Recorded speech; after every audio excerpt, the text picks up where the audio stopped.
Hello everyone. This last unit, I focused on the essential question of what is my work as a learner and a teacher. I think it's a pretty profound question.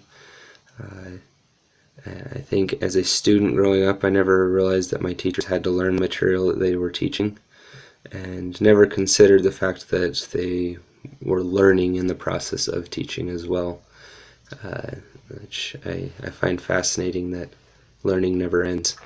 Never really thought of that until somewhat recently. So there's two questions I kind of want to focus on in this presentation that I've developed last week.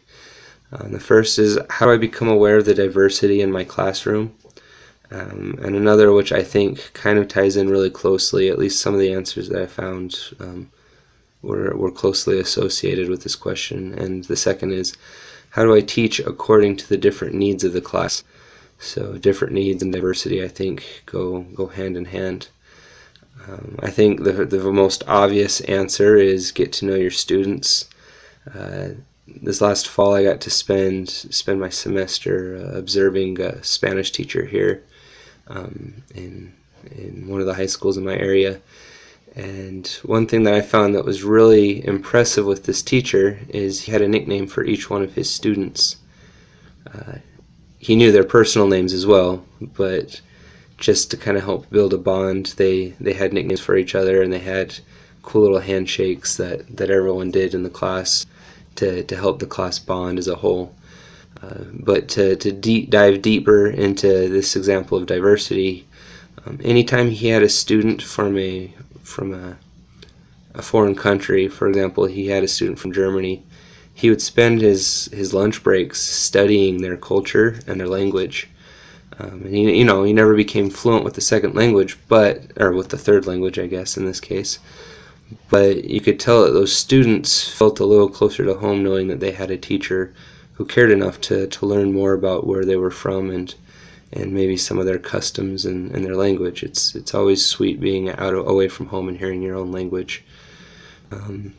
I found an article, or it was a blog that I thought was really enjoyable.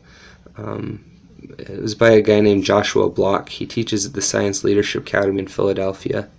And his biggest piece of advice is make space for your students' voice. Your students should be heard. That's their voices are important to learning. They need to be able to speak up and give input in their learning process.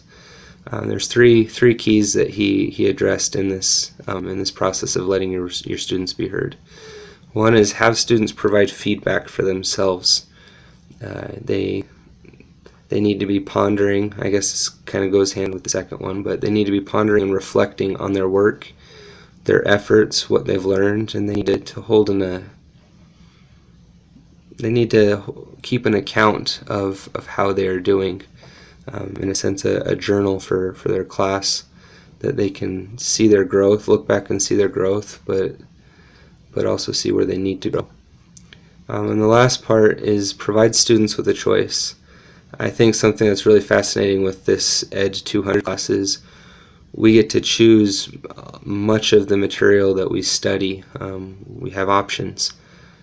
For me, that's been just fascinating. I've loved it. It's made learning exciting because I get to choose, and I think that's important that we try to implement that in our own classrooms and not just a college course setting.